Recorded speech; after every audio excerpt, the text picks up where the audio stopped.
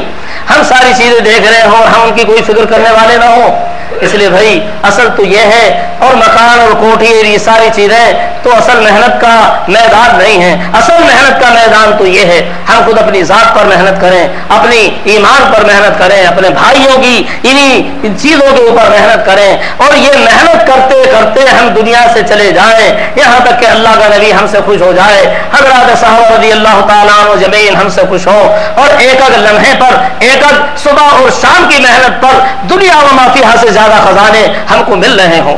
حضرت نبی اکرم صلی اللہ علیہ وسلم نے فرمایا دنیا سے جانے کے بعد کوئی انسان دنیا میں واپس آنے کی تمنا نہیں کرے گا، اگرچہ اس کو دنیا و ما فیہا کے سارے خزانے دینے کو کہا جائے، دنیا میں جتنے خزانے سارے تم کو دیں گے، لیکن تم دنیا میں چلے جاؤ تو کوئی آنے کے لیے تیار نہیں ہوگا اس شخص کے علاوہ جو اللہ کے راستے میں محنت کرتے کرتے شہید ہو گیا۔ یہ تو تمنا کرے گا کہ میں دوبارہ جاؤں اور دوبارہ جا کے پھر اللہ کے راستے میں شہید ہو جاؤں اور پھر جاؤں اور پھر شہید ہو جاؤں اور پھر جاؤں اور پھر شہید ہو جاؤں، چونکہ وہ دیکھے گا اللہ کے راستے میں محنت کرنے پر اور اللہ کے راستے کی اس قربانی پر اللہ تعالیٰ نے کیا دیا ہے، اس کی وجہ سے وہ تمنا کرے گا کہ کاش میں پھر جاؤں تو پھر اتنا ہی ملے، اور پھر جاؤں اور پھر شہید ہو کر آؤں اور پھر اتنا ہی ملے۔ تو اللہ کے دین کی محنت کرنے والے اور اپنی جان کو اس میں کھپانے والے تو تمنا کریں گے کہ کاش پھر ہمیں دنیا میں جانے کا موقع ملے اور پھر محنت کر کے اپنی زندگی کو اسی طرح گنوا کر اللہ کے راستے میں اور قربان کر کے آئیں، ورنہ کوئی دنیا میں آنے کی تمنا نہیں کرے گا۔ وہاں معلوم ہوگا کہ اس دین کی محنت کرنے پہ اللہ تعالیٰ کیا کچھ نوازتے ہیں۔ بھائی وقت ہو گیا ہے، اب آپ حضرات، میں سمجھتا ہوں کہ آپ حضرات نے غور سے اور اطمینان سے سنا ہے، اور یقیناً آپ حضرات نے اس وقت میں فیصلہ کر لیا ہوگا کہ بھئی ہمیں تو اب اپنی پوری زندگی اسی کام کے لیے لگانی ہے۔ بھئی اس وقت جو حضرات اپنے آزار کی وجہ سے نام نہیں لکھوا سکے وہ حضرات بھی کوشش کریں اپنے کاموں کو آگے پیچھے کر کے، انشاءاللہ ہم کو بھی نام لکھوانے ہیں اور ہم کو بھی اللہ کے راستے میں نکلنا ہے، اور سب نیت کریں کہ انشاءاللہ ہم کو اپنی زندگی اللہ کے دین کی خدمت کے لیے لگانی ہے، اپنی اولاد کو بھی اس کے لیے تیار کرنا ہے، اور بھائی کم از کم اس کا تو سب اہتمام کریں، 5 وقت کی نماز تکبیر اولیٰ کے ساتھ پڑھنے کا اہتمام کریں، نماز سے پہلے نماز کے بعد کی سنتیں نفلیں ان کو بھی پابندی سے پڑھیں، جو مسنون نمازیں ہیں اشراق، اوابین، تہجد، ان کی بھی فکر کرنی چاہیے اور اہتمام کی کوشش کرنی چاہیے۔ جو حافظ وہ جو قرآن پاک پڑھے ہوئے ہیں، قرآن پاک کی تلاوت کا روزانہ کچھ نہ کچھ اہتمام کرنا چاہیے، چاہے 1-2 رکوع کیوں نہ ہو، اور جو سیکھ سکتے ہیں قرآن پاک تو وہ تھوڑا تھوڑا سیکھنا شروع کریں، خاص طور پر جو ساتھی جماعت میں جانے والے ہیں اگر قرآن شریف پڑھے ہوئے نہیں تو تھوڑا تھوڑا کم از کم سیکھنے کی کوشش کریں۔ یہاں رہتے ہوئے بھی جماعت میں نہیں جا سکتے، بھائی یہاں رہتے ہوئے بھی اپنے ساتھیوں سے مل کر اپنے امام سے رابطہ قائم کر کے تھوڑا تھوڑا روزانہ پڑھنا شروع کریں، ایک حرف بھی پڑھنا شروع کریں گے تو وہ سال بھر میں بہت سارا انشاءاللہ پڑھ سکتے ہیں۔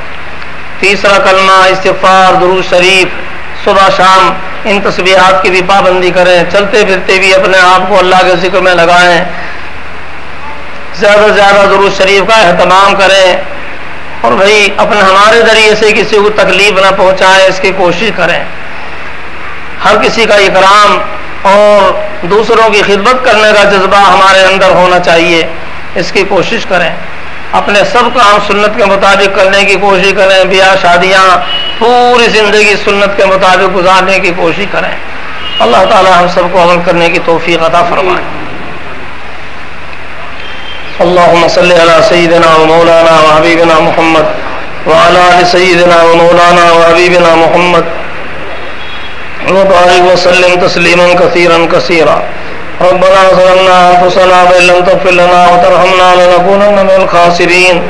ربنا تقبل منا إنك أنت السميع العليم وتب علينا إنك أنت التواب الرحيم۔